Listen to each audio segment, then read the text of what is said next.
ஸ்ரீ வெங்கடாச்சல மாஹாத்மியம் 16ஆம் அத்தியாயம். தண்ணீரை கொடையாக, அதாவது தானமாக கொடுப்பதன் சிறப்பு.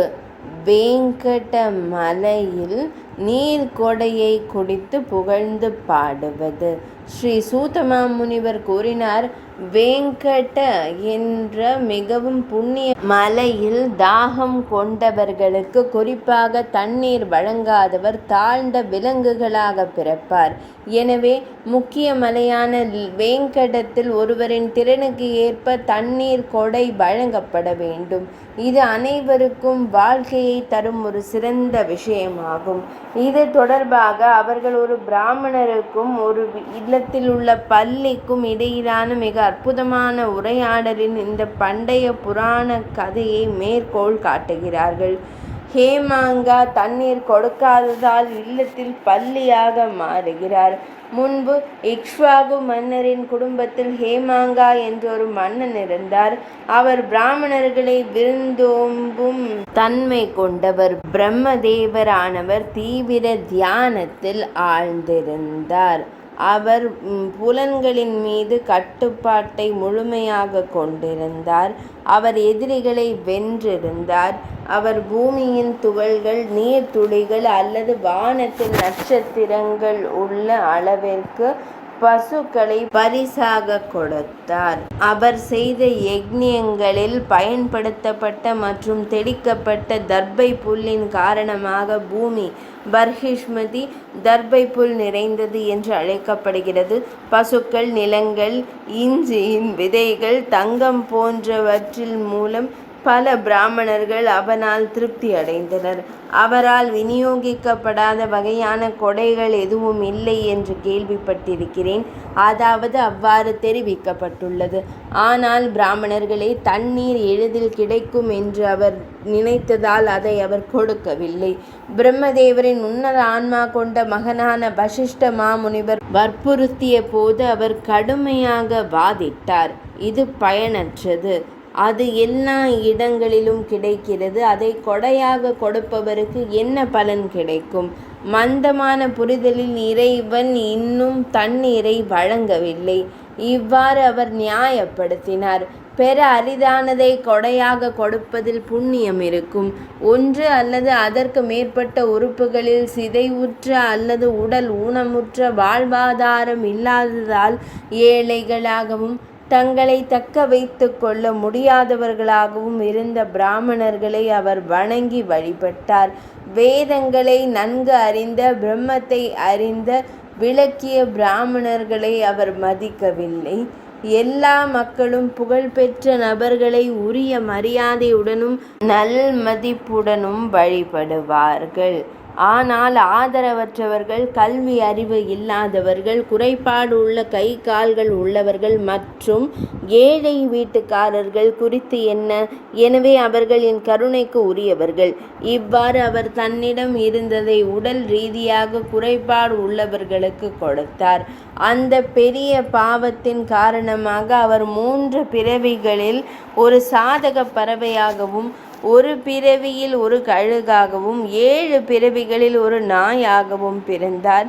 பின்னர் இந்த மன்னன் பிராமணரே மிதிலையின் அரசரான ஸ்ருதகீர்த்தியின் வசிப்பிடத்தில் ஒரு இல்லத்தின் பள்ளியாக மாறினார்.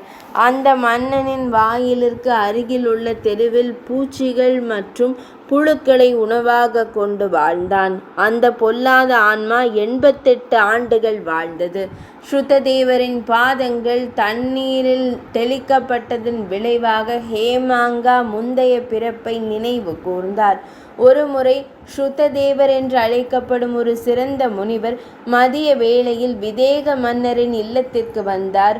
அப்போது அவர் மிகவும் சோர்வாக இருந்தார். அவரை கண்டதும் மன்னர் மிகவும் மகிழ்ச்சி அடைந்தார். மதுபர்க்கத்துடன், அதாவது மரியாதைக்குரிய விருந்தினருக்கு மரியாதைக்குரிய பிரசாதம், உடனடியாக எழுந்தார். அவர் அவரை மரியாதையுடனும் வரவேற்றார். அவரது பாதங்கள் சுத்தம் செய்யப்பட்ட தண்ணீரை மன்னர் தனது தலையில் தெளித்தார். விதி அதன் நேரத்தை நிர்ணயித்ததால் அவ்வாறு தெளிக்கப்பட்ட அந்த நீரின் சில துளிகள் அந்த இல்லத்தின் பல்லி மீது விழுந்தன. உடனடியாக பல்லி முந்தைய பிறவிகளை நினைவு கூர்ந்தது. நடந்ததை எண்ணி அது சோகமடைந்தது. என்னை காப்பாற்று, என்னை காப்பாற்று, இல்லத்திற்கு வந்த பிராமணரிடம் சப்தமாக கேட்டது. ஒரு தாழ்ந்த உயிரினத்தின் சத்தத்தை கேட்டதும் பிராமணர் ஆச்சரியம் கொண்டார். அவர், பல்லியே, நீ எங்கிருந்து அழுகிறாய்? உன் இந்த நிலைக்கு காரணம் அந்த செயல் என்ன? நீ ஒரு கடவுளா, அல்லது ஒரு அரை கடவுளா, அல்லது ஒரு அரசரா, அல்லது ஒரு சிறந்த பிராமணரா? மிகவும் அதிர்ஷ்டசாலியே, நீ யார்? கூறுவாய், இன்று நான் உன்னை மீட்டு விடுவேன். இதை கூறியதும் அரசர் ஸ்ருததேவனிடம் கூறினார், நான் இக்ஷ்வாகு குடும்பத்தில் பிறந்த ஒரு சிறந்த அரசன். நல்ல ஆயுதங்களை பயன்படுத்தும் கலையில் நிபுணத்துவம் பெற்றவன். பூமியில் தூசி துகள்கள், கடலின் நீர் துளிகள் மற்றும் வானத்தில் நட்சத்திரங்கள் உள்ள அளவிற்கு பசுக்களை நான் பரிசளித்தேன். நான் எல்லா வகையான யாகங்களையும் செய்தேன். பூர்தங்களுக்கும், அதாவது பொதுநல பணிகள், அதாவது ஓய்வு இல்லங்கள், குளங்கள் கட்டுதல் போன்றவை, அவற்றை ஏற்பாடு செய்திருந்தேன். நான் பல பரிசுகளை வழங்கினேன். புண்ணிய சடங்குகள் சிறப்பாக செய்யப்பட்டன. இருப்பினும் நான் நரக நிலையில் விழுந்து விட்டேன். புனித பகவானே, நான் ஸ்வர்க்க உலகங்களை அடையவில்லை. 3 முறை நான் ஒரு சாதக பறவையாகவும், 1 முறை கழுகாகவும், 7 பிறவிகளில் ஒரு நாயாகவும் பிறந்தேன். இந்த அரசர் உங்கள் பாதங்களை சுத்தம் செய்ய தண்ணீரை அவர் தலையில் தெளித்த போது ஒரு சில துளிகள் சிதறடிக்கப்பட்டன. நான் எப்படியோ அவற்றை தெளித்தேன். அதன் மூலம் என் பாவங்கள் அழிக்கப்பட்டன. முந்தைய பிறவிகளை நான் நினைவு கூர்ந்தேன். பிராமணரே, நான் இன்னும் 28 பிறவிகளை ஒரு இல்லத்தில் பல்லியாக எடுக்கவில்லை. அவை விதியால் விதிக்கப்பட்டவை. அந்த மிகவும் பல பிறவிகளுக்கு நான் மிகவும் பயப்படுகிறேன். அதற்கான காரணத்தை நான் காணவில்லை. அதை எனக்கு விரிவாக விளக்குங்கள். இவ்வாறு கேட்டுக்கொள்ளப்பட்ட போது பிராமணர் பரிபூரண ஞான விழிகளால் தான் கண்டதை அவருக்கு கூறினார். ஸ்ருததேவர் அளித்த புண்ணியத்தின் மூலம் ஹேமாங்கா இல்ல பல்லி நிலையிலிருந்து விடுவிக்கப்படுகிறார். அரசே, கேளுங்கள். உங்கள் துயரமான நிலைக்கு காரணத்தை நான் கூறுவேன். வேங்கடமலையில் நீர் வழங்கப்படவில்லை. நீர் எளிதில் கிடைக்கிறது என்றெண்ணி அதற்கு எந்த மதிப்பும் தாங்கள் தரவில்லை. அவ்வாறு மதிப்பில்லாத முடிவிற்கு தாங்கள் வந்தீர்கள். நீர் இருப்பதை அறியாமல் கோடை காலத்தில் கூட பிராமணர்களுக்கும் மற்ற வழிபோக்கர்களுக்கும் நீர் வழங்கவில்லை. தகுதியானவர்களை விட்டுவிட்டு தகுதியற்றவர்களுக்கு பரிசுகளை அளித்தீர்கள். எரியும் நெருப்பை ஒதுக்கி வைத்த பிறகு சாம்பலில் ஹோமம் செய்யப்படுவதில்லை. புனித துளசி செடி கைவிடப்பட்டு கத்தரிக்காய் வழிபடப்படுகிறதா? உதவியற்ற, சிதைக்கப்பட்ட அல்லது கை கால்கள் முற்றிலும் இல்லாத நிலை தானம் செய்யும் பரிசுகளின் நிலமாக இருக்க முடியாது. முடவன் மற்றும் ஆதரவற்றவர்கள் மட்டுமே கருணைக்கு உரியவர்கள். தவத்தில் ஈடுபடுபவர்கள், பரமபுருஷனை குறித்த அறிவை பெற்றவர்கள், ஸ்ருதிகள் மற்றும் சாஸ்திரங்களில் அர்ப்பணிப்புடன் இருப்பவர்கள், பகவான் ஸ்ரீ மகாவிஷ்ணுவின் வடிவிலான நபர்கள். அவர்கள் எப்போதும் வணங்கப்பட வேண்டியவர்கள். மற்றவர்களை ஒருபோதும் வணங்கலாகாது. அங்கேயும் ஞானிகள், அதாவது ஆன்மீக அறிவு உள்ளவர்கள், எப்போதும் பகவான் ஸ்ரீ மகாவிஷ்ணுவிற்கு மிகவும் பிரியமானவர்கள் மற்றும் அவருக்கு பிடித்தவர்கள். அரசரே, அறிவு உள்ளவர்களுக்கும் கூட பகவான் ஸ்ரீ மகாவிஷ்ணு மட்டுமே மிகவும் பிரியமானவர். எனவே அறிவு உள்ளவர் எப்போதும் வணங்கப்பட தகுதியானவர். மிகவும் மரியாதைக்குரியவர்களை விட அவர் மிகுந்த மரியாதைக்குரியவர் என்று ஸ்மிருதிகளில் கூறப்பட்டுள்ளது. தண்ணீர் வழங்கப்படவில்லை. நல்ல மனிதர்களுக்கு நீங்கள் சேவை செய்யவில்லை. எனவே இக்ஷ்வாகு குல குடும்பத்தின் வாரிசான தாங்கள் இந்த பரிதாபகரமான நிலையை அடைந்தீர்கள். தம்முடைய கடந்த கால, நிகழ்கால மற்றும் எதிர்கால கர்மங்களை அடக்குவதற்காக வேங்கடமலையில் பெறப்பட்ட புண்ணியத்தை நான் உங்களுக்கு வழங்குவேன்.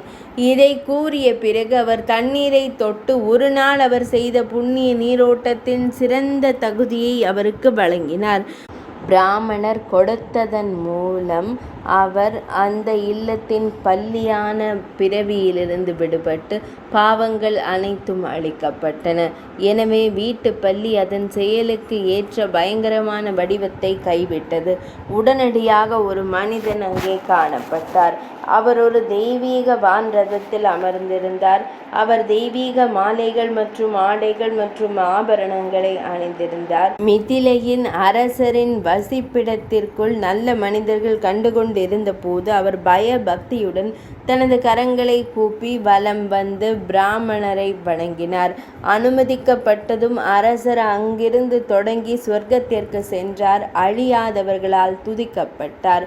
அங்கு அவர் 10,000 ஆண்டுகள் எந்த சோர்வும் இல்லாமல் மிகுந்த இன்பங்களை அனுபவித்தார். இக்ஷ்வாகு மன்னரின் குடும்பத்தில் வலிமைமிக்க போர் வீரர் காக்குஸ்தராக அவரே மீண்டும் பிறந்தார். அவர் பெரிய மன்னர், 7 கண்டங்களின் பாதுகாவலர். அவர் பிராமணர்களை விருந்தோம்பும் நல்ல மனிதர்களால் மதிக்கப்பட்டார். அவர் தேவேந்திரருக்கு இணையானவர். பகவான் ஸ்ரீ மகாவிஷ்ணுவிற்கு ஒரு பகுதியாக இருந்தார். வசிஷ்ட மாமுனிவரால் ஞானம் பெற்ற அவர் அனைத்து நல்ல புனித சடங்குகளையும் செய்து அதன் மூலம் அனைத்து அசுபங்களையும் அழித்தார். அவர் தெய்வீக அறிவை பெற்று பகவான் ஸ்ரீ மகாவிஷ்ணுவின் சாயுஜ்யத்தை அடையாளத்தை அடைந்தார். எனவே வேங்கடமலை புண்ணியமானது மற்றும் பாவங்களை அளிக்கிறது. அதில் தண்ணீர் தானம் செய்வது, அதாவது நீர் கொடுப்பது, பகவான் ஸ்ரீ மகாவிஷ்ணுவின் உலகத்தை அளிக்கிறது. இவ்வாறு பிராமணரே, அனைத்து பாவங்களையும் அழித்தொழிக்கும் மிகவும் புண்ணியமான வேங்கடமலைக்கு நீர் தானத்தின் முக்கியத்துவத்தை நான் விவரித்துள்ளேன். 16ஆம் அத்தியாயம் இனிதே நிறைவடைந்தது.